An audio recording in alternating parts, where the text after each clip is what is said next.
Dear students, good morning. This is a class for Asia Africa 1 for April the 6th. We're almost close to Easter, so we'll have a break in a while. Before we start, I want to ask you about something. Actually, you should do me a favor. If you know, if you have any friends in the Asia e Africa 1 first group, the one that goes from A through H, I think, A through L, please tell them that Professor Perkins has started her classes, but she doesn't have a personal page. So what I did for her is, if you go to my pagina personale, there's a link to her Moodle with the password to access it. So if you have any friends in the other group, just tell them to go to my page, Scotto di Carlo, and get whatever they need to access Professor Perkins' Moodle. Okay, it's something very important. Please do me this favor if you know of anybody in the other group. With that said, let's move on to a quick review of what we did last week. And we were talking about the future of global Englishes. Okay, it's the last part of the A section of your book.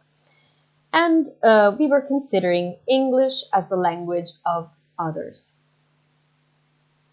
Who does English belong to?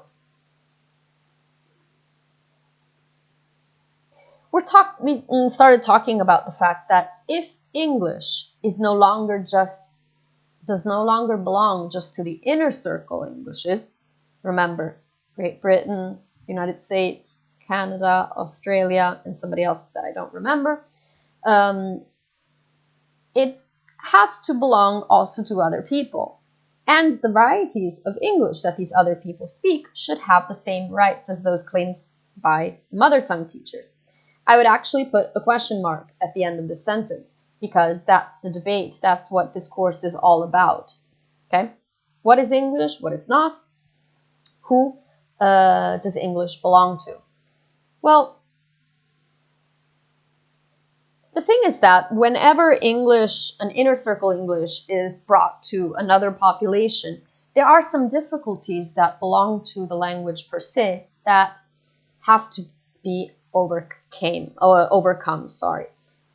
You know, we all know those English difficulties, especially for orthography and spelling, no?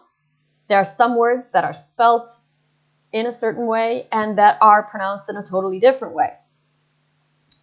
And also grammatical difficulties that are especially related to verb forms, no? Think of how difficult it is to learn all the prepositional phrases or the different usage of verb tenses. Okay, all these difficulties that create problems when English is spoken beyond the inner circle. Plus, we also discussed about the role of internet. Okay, with the internet, English is definitely used by way more people than it would have, I don't know, 20 years ago, 30 years ago.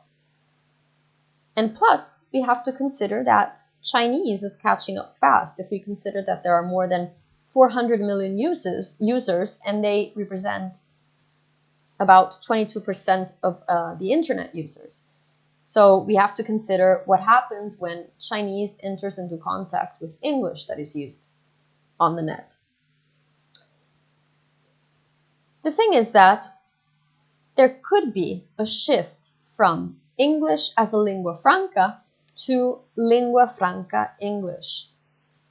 What does this mean? That before, at least in theory, we thought that English could become a means to allow communication among all the populations. But once this has happened, English becomes something else. That language that is used to communicate becomes something else. And so we should speak of a lingua franca English, where English is sort of detached from the inner circle Englishes, and it becomes something else. It becomes a language that is no longer belongs to a specific population. Okay? Just like we have a Chinese English, an Australian English, an American English, there's the possibility to talk about a lingua franca English. Okay? And we watched some videos about this, specifically David Crystal's video about will English always be the global language. So if you haven't watched that one, I invite you to do so, because Professor Crystal summarizes what we've been saying so far about the future of English.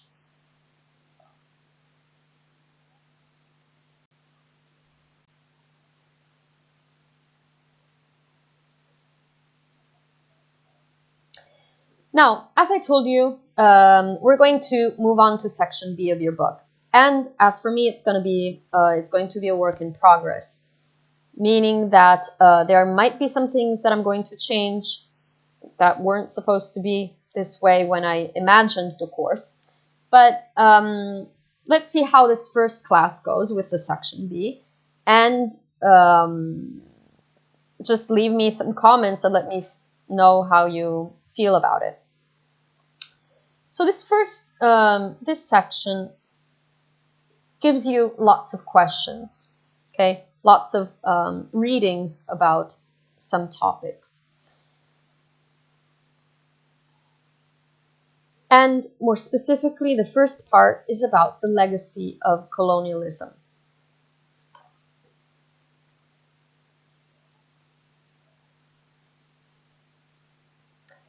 Colonialism and the usage of English has led to a devaluation of local languages and cultures.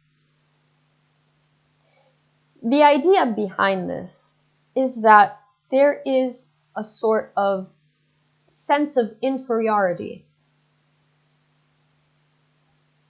that is given to the indigenous language, the culture, and the populations that were colonized.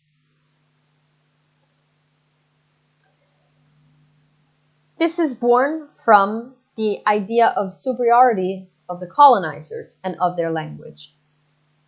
Remember all those videos that we watched, especially the one where there was the comparison between Ghanaian and Nigerian, or with Tok Pisin. All these people, every once in a while, mentioned the words proper English, good English, versus their broken English or not good English. So this is what I mean when we say that once colonizers imposed their language, their politics, and all the other aspects, they created this idea of inferiority of the colonized and superiority of the colonizers. And we are still dealing with that nowadays. Okay? Even if most colonies have gained their independence, this does not mean that they have got rid of that idea of subjection, that idea of inferiority that they have, especially for language.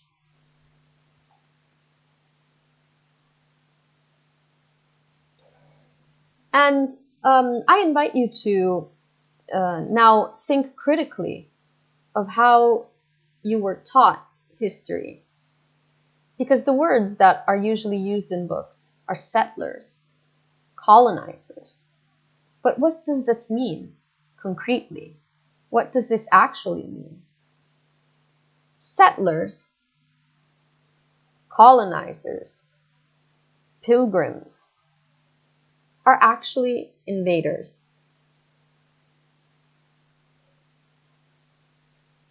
Okay? Always remember that. And what happened from a linguistic point of view, from the language point of view, is that when the colonized populations tried to use English, tried to communicate in English, their English was always indicated as something broken, improper. Okay? They were infused with that idea of their English as being something bad versus mother tongue English as being in the right place, as being the good version of English.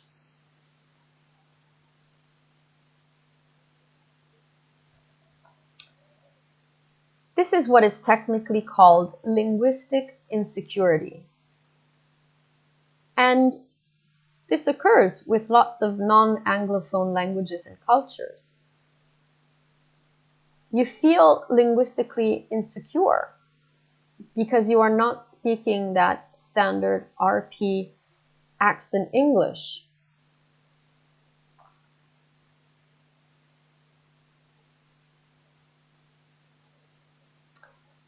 From a psychological point of view, we must have all experienced this.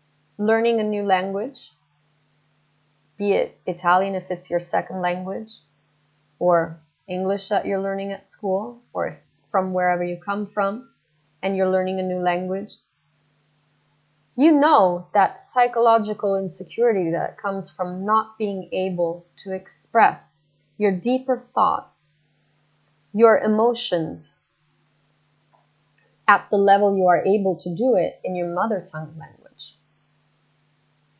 So imagine these people being colonized or being invaded, even if the word is strong, but that's what it is, by a population that imposes their own laws, imposes their own life, their own lifestyle, and their language. And you are no longer able to communicate. You are not able to communicate with them about your deeper thoughts and emotions. Okay? I promise that we're not going to have as many videos as we had during the first section of your classes. But I have to put some every once in a while. And I want you to watch this video about the dark, forgotten truth about the English Empire. Okay? And it lasts 15 minutes, and it gives you an idea, historical idea, of what has happened with the British Empire.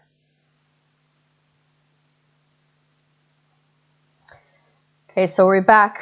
The voice was a little weird, but it gave you some insight into what the history of the British colonies and the British Empire has been.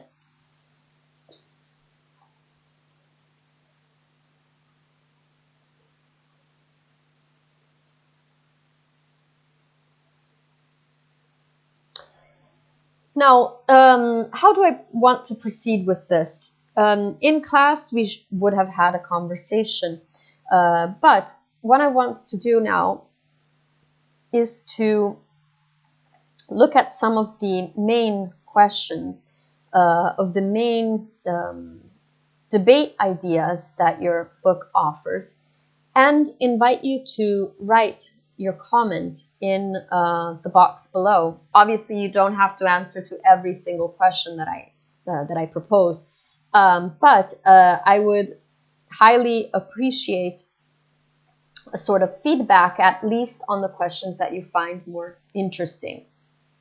Okay, because it could be something that I ask you to do for your exam. Okay. The first question that I ask you is this: have you ever had any personal experience of negative attitudes towards non-native English, whether directly as an observer or in something that you have read? I would add that you have experienced on your own. Okay, so basically, probably some of you could tell me about their experience of how they felt speaking English, and if they've had any, if they've received any negative attitudes, if they've noticed any negative attitudes or negative feedback when they were talking English, when they were speaking English, or if you think that there are some varieties of English that, let's say, receive more negative attitudes. Okay. So, for instance, for this question, you can tell me something like that.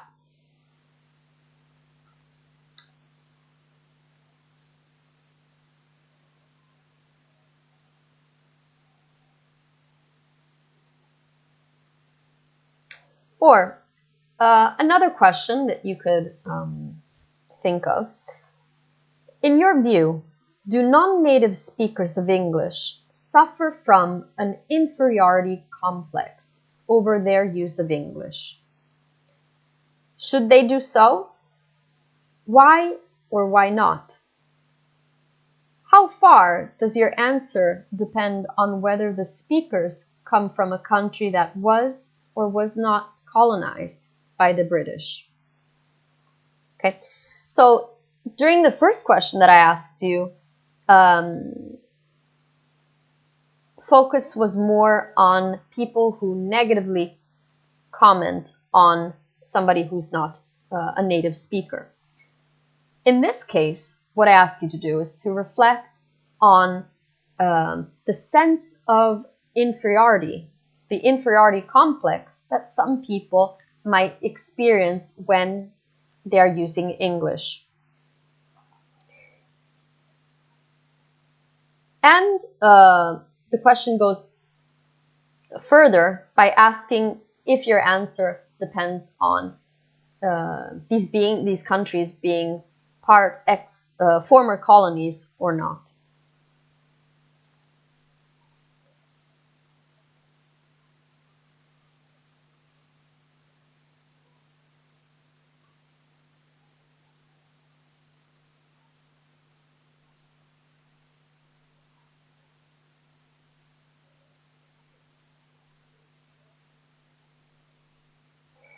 And last prompt that I give you for this one is, what is your response to the following quotation by Jenkins 2000? In the days of the empire, the natives were the indigenous populations, and the term itself implied uncivilized, primitive, barbaric, and even cannibalistic. With the spread of English around the globe, native, in relation to English, has acquired newer, positive connotations. Native speakers of English are assumed to be advanced technologically, civilized, and educated. But as native speakers, and S stands for native speakers, lose their linguistic advantage, with English being spoken as an international language, no less, and often a good deal more effectively by non-native speakers, and as bilingualism and multilingualism become the accepted world norm, and monolingualism the exception, perhaps the word native will return to its pejorative usage. Only this time, the opposite group will be on the receiving end.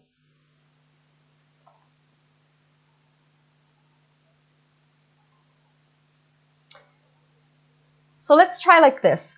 I will give you like 10 minutes where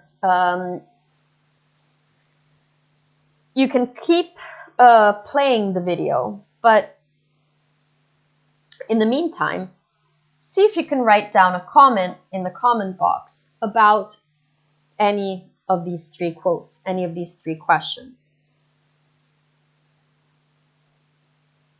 Okay, and let's see, I'll just leave this here so that you can see the whole quote, or you can answer the other two questions. Anything is fine, whatever gives you most, interests you the most. See if you can write down your personal comment.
So probably 10 minutes is way too much. If you need more time, you can pause the video and continue writing what you're doing. But very short messages, okay? Very short comments are fine. I will comment on them during the next class that we're going to have on Tuesday. Okay.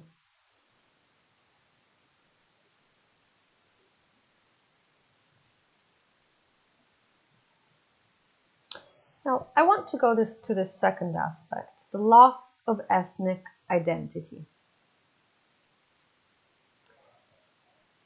Consider that colonization has led to the destruction of multiple ethnic identities. Consider that in the United States, there were originally 175 indigenous languages. Nowadays, perhaps only 20 are being transmitted to children. Okay, 175 have become about 20. So it's not only a physical destruction of ethnic identities, of ethnicities. It is also a destruction of culture. Okay?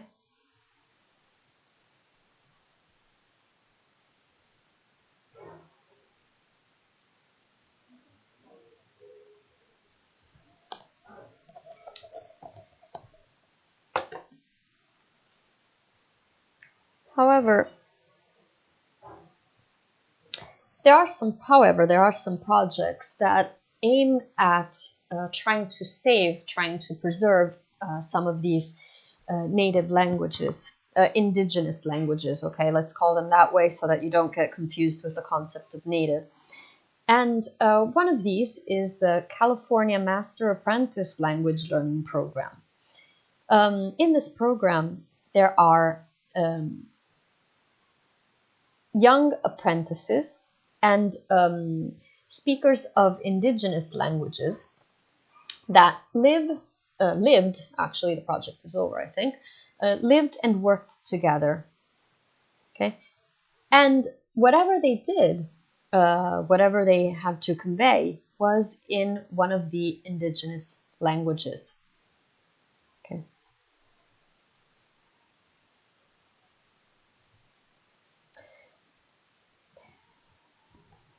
However, there are other projects that are used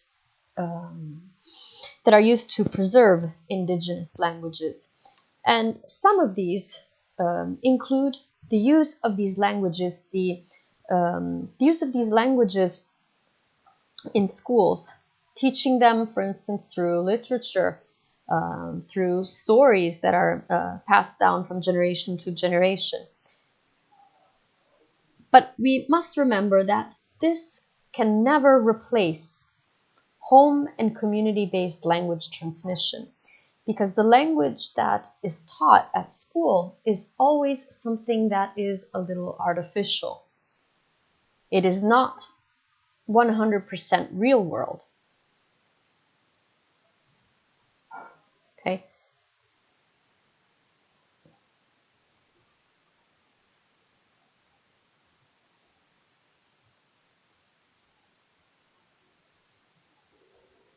Okay, so sorry for that. I removed one of the videos. Okay, so what we were saying, is we were discussing the loss of ethnic identity, especially in the United States, because that's perhaps the first example that we can come up with when we think about how many languages have been destroyed, how many cultures, how many populations and languages have been destroyed with the colonization of the United States, okay? We went down from 175 to 20. And there are some projects to recover local languages, but it is still not the same as learning them within the family and community context. Let's look at some of the activities that your book proposes. First one is, to what extent do you believe it is possible for groups of people to retain their ethnic identity when A, they are removed from their ethnic homeland, or B, they lose the use of their mother tongue? Okay, so this question asks you to imagine the conditions of, for instance, the indigenous United States population, and to what extent they can still they can still retain their ethnic identity in situations like that, where the indigenous populations were moved, gathered into what are they called? The reservoirs, and they gradually lose the use of their mother tongue because they are no longer the dominant population, but they are forced into a situation where they first were the owners of a land and then reduced to almost nothing.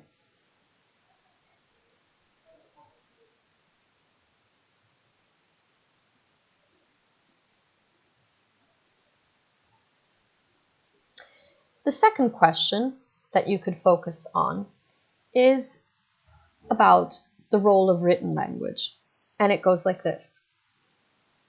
How strong a role do you think the written language plays in forming and retaining a sense of ethnic group identity? Does there in fact have to be a written language at all, or is oral communication sufficient?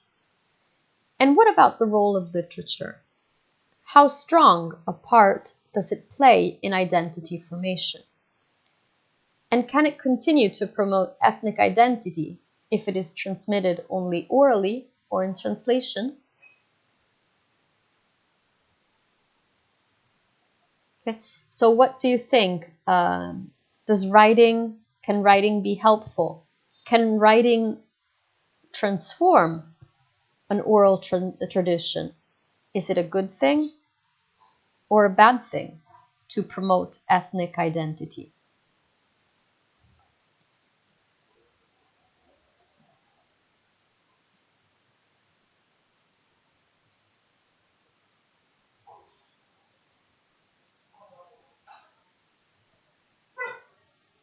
And we'll skip this other question because it's no longer the case, okay?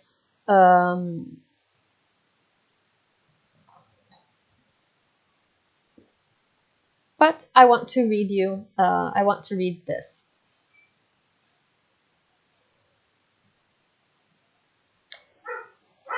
In Handbook of Language and Ethnic Identity, Fishman quotes a number of scholars who argue that those who feel more secure about their own identity are more tolerant of other ethnic groups, and at the same, better placed to be an effective member of a cosmopolitan grouping.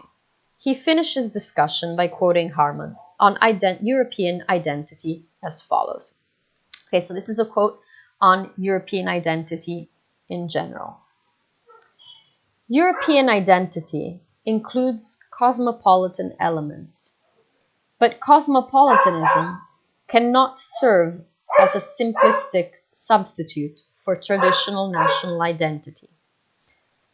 The recipe for a member of a national community to become a self-confident European lies not in the denial or neglect of his national collective identity. Somebody who considers him or herself to be a cosmopolitan at the cost of a national identity will hardly be in a position to appreciate the national components in other people's identity. This can only weaken cooperation among Europeans.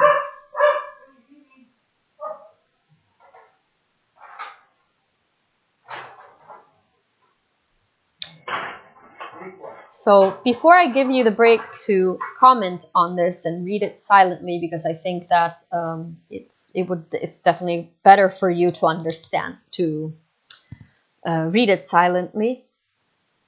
What I want you to reflect on is this. Do you agree that it is essential to retain your own national identity in order to become a self-confident member of a larger grouping such as Europe? In other words, do you think that to have that sense of belonging to the European Union, to the European identity, you should first have a strong national identity of your own? Or, the opposite, should we lose part of our national identity in order to become Europeans, to get our own European identity?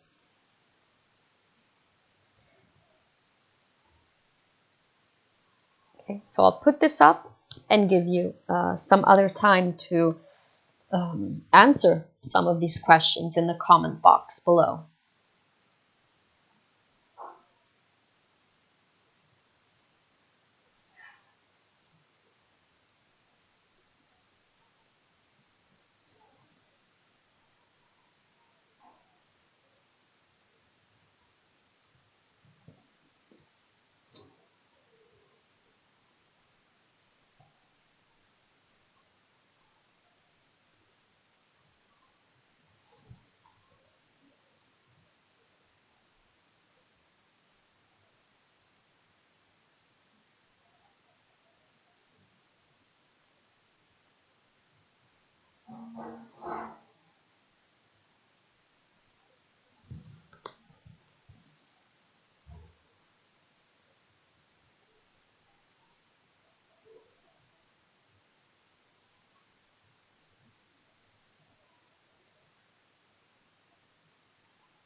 Okay, sorry for the several interruptions, but I think we left here. We were talking about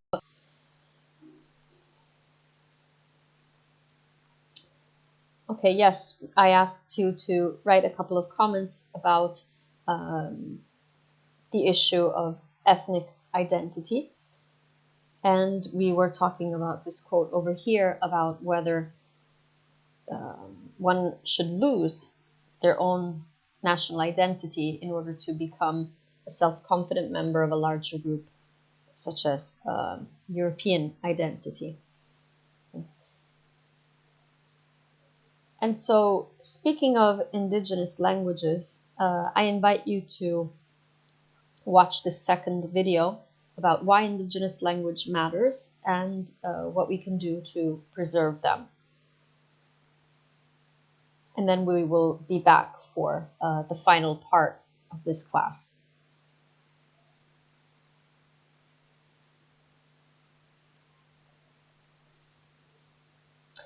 So for today, we started the second section of your book. And as you can see, it has more of a debate nature. I asked you to comment on some of the questions that I gave you throughout the class, right in the comment box of your videos. This video was, I'm trying to adapt what I had prepared for the class course to this new situation. But basically this section was more wanted to push you to communicate, wanted to push you to talk in class. But anyway, I hope this is a good compromise between the in-class and online classes. So the first topic that we discussed was the legacy of colonialism, okay? And we looked at how there is this sort of inferiority complex for people who are using English as a second language. And it comes from that idea of superiority of colonizers, whereas the indigenous populations were considered as inferior. We watched a video that stressed the idea that what we are used to call colonizers or settlers were actually invaders, and all the negative aspects that they brought to whatever country they were conquering.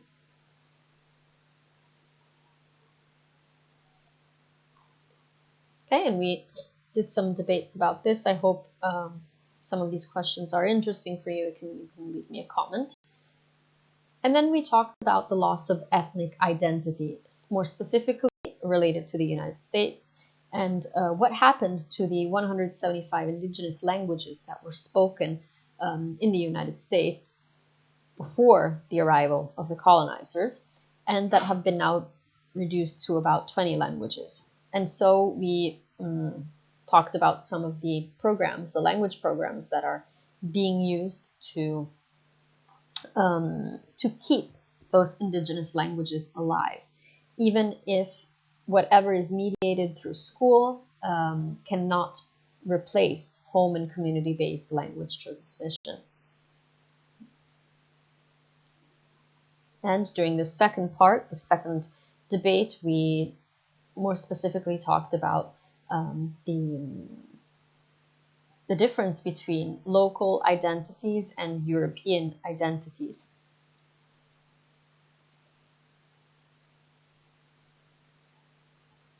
Okay, so this class was a little experimental, let's say. The next ones will get better.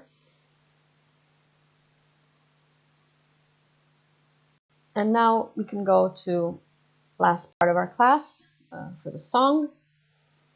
We're going to listen to All Star Smash Mouth by Smash Mouth.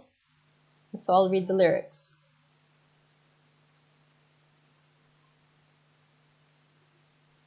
Somebody once told me the world is gonna roll me. I ain't the sharpest tool in the box. In the shed, sorry. She was looking kind of dumb with her finger and her thumb in the shape of an L on her forehead. Well, the years start coming and they don't stop coming. Fed to the rules and I hit the ground running. Didn't make sense not to live for fun. Your brain gets smart, but your heads get dumb. So much to do, so much to see. So what's wrong with taking the back streets? You'll never know if you don't go. You'll never shine if you don't glow. Hey now, you're an all-star. Get your game on, go play. Hey now, you're a rock song. star. Get the show on, get paid.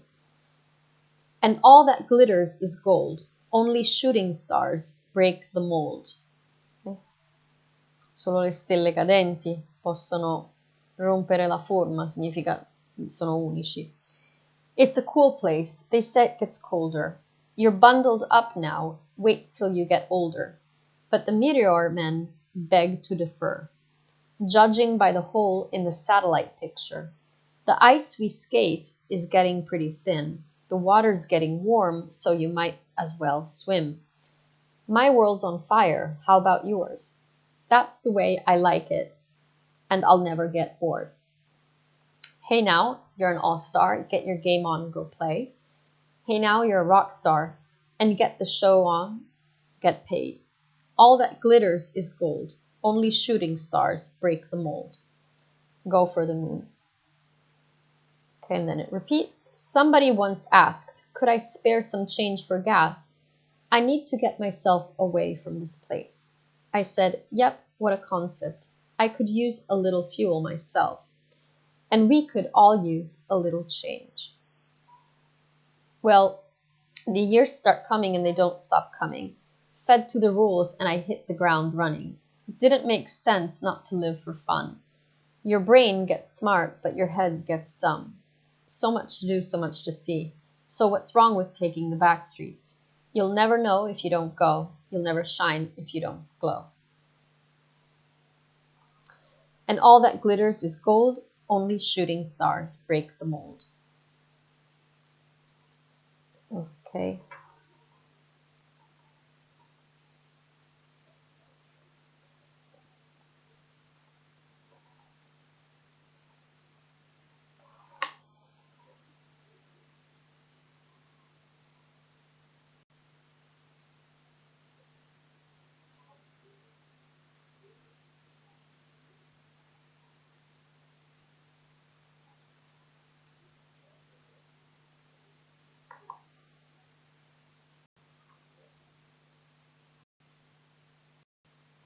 Ok, vi scrivo quindi l'altro, il link per la canzone sta qua.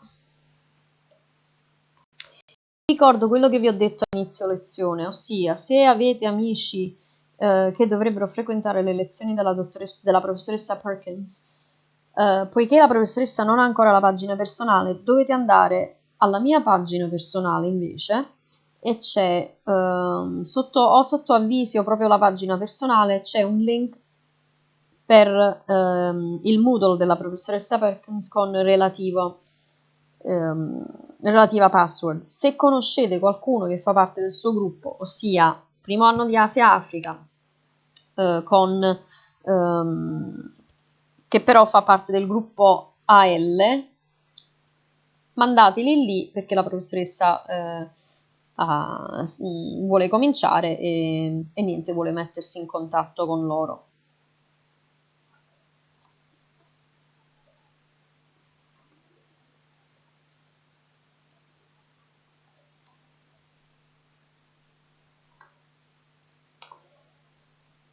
Per quanto riguarda invece i commenti che voi farete, sto pensando, poiché non le registro sempre giorno per giorno, ma quando ho un po' di tempo registro le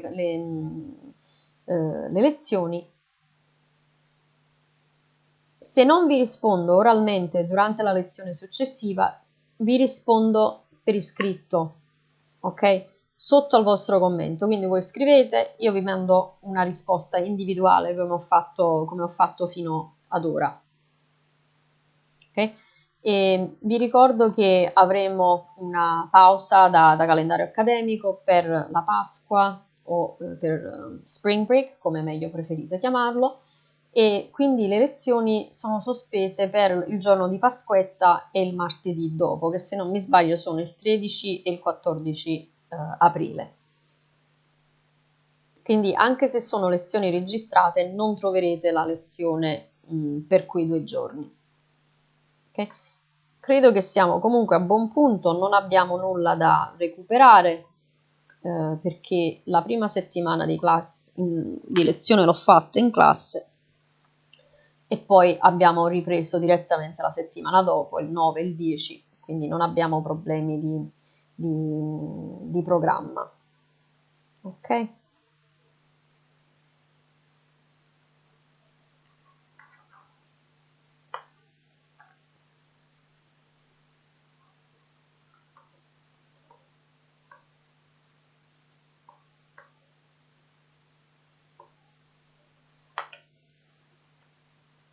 Va bene, questo poi me lo sistemo in separata sede.